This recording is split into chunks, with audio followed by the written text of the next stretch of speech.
Bom, vamos direto ao ponto. É simplesmente fascinante observar como a política e a cultura se misturam de maneiras que muitas vezes passam completamente despercebidas pela maioria das pessoas.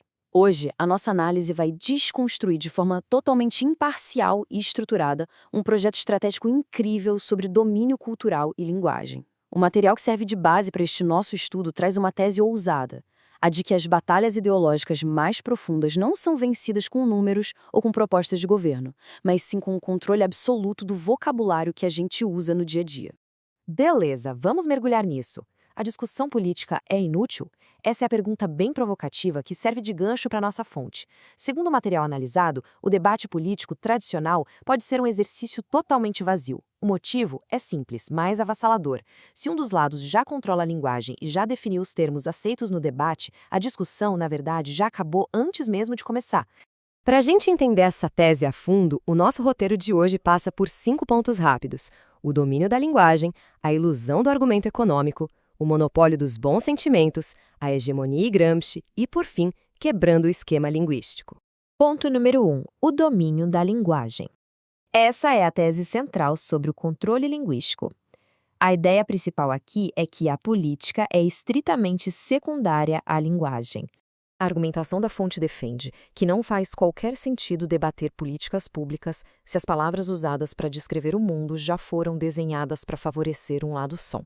Se a oposição tenta criticar o lado dominante, mas apela para a terminologia do próprio adversário, como, por exemplo, usando conceitos como desigualdade social ou diversidade sob uma ótica pré-definida, isso já é visto como uma rendição ideológica automática. É literalmente como tentar ganhar o jogo de tabuleiro seguindo regras que o oponente inventou para garantir a própria vitória.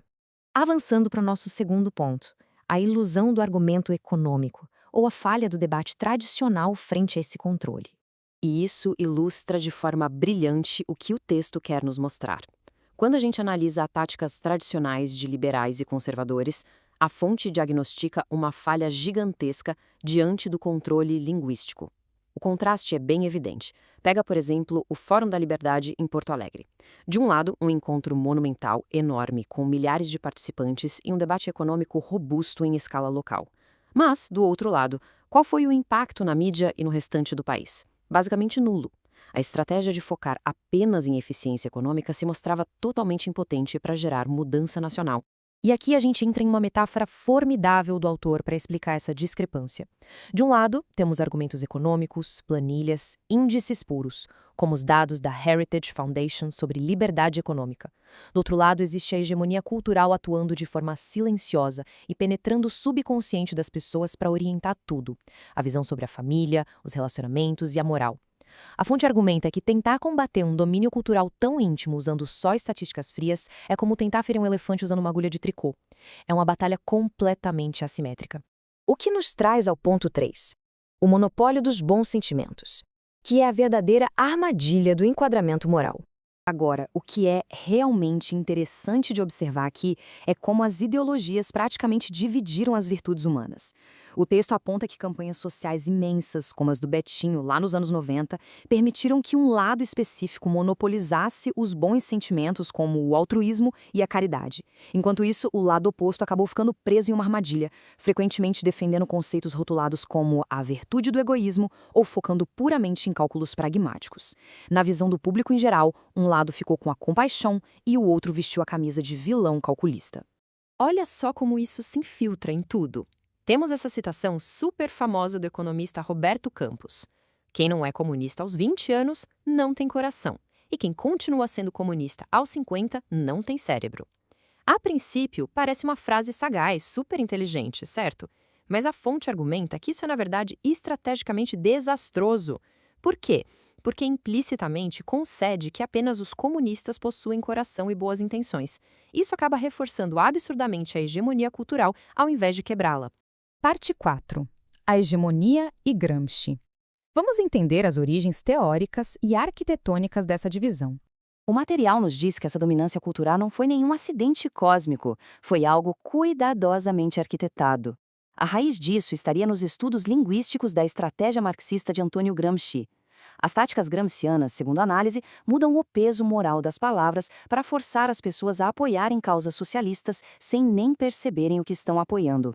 E enquanto um lado estruturava isso de forma genial, a oposição conservadora ficava completamente cega, ignorando a linguística e confiando única e exclusivamente na eficiência econômica.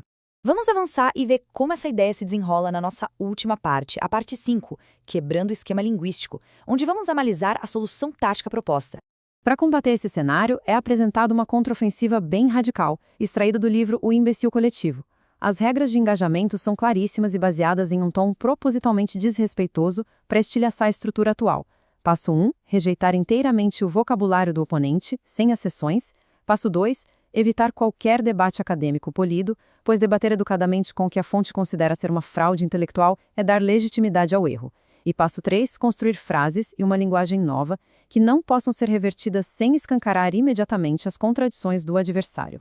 Então, o ponto crucial para fechar esse pensamento todo é entender um conceito filosófico complexo, que justifica essa abordagem contundente. A diferença entre o significado subjetivo e objetivo de cada ação humana. O significado subjetivo é a nossa intenção pessoal, o que a gente sente no coração quando apoia uma causa. Mas o significado objetivo é a realidade sistêmica. É como essa exata ação, na prática, serve para dar poder e alimentar um sistema hegemônico oculto, independentemente da nossa boa intenção. E isso nos deixa com uma pergunta final muito marcante derivada da teoria de hoje. Se o vocabulário moderno já está todo desenhado, será que as nossas ações mais nobres e bem-intencionadas estão, sem que a gente perceba, servindo como combustível para um sistema que a gente sequer compreende totalmente? A grande lição que fica dessa nossa análise é a necessidade de prestarmos muita atenção aos frameworks invisíveis que guiam o nosso discurso todos os dias. Fica a reflexão e a gente se encontra na nossa próxima exploração. Até lá!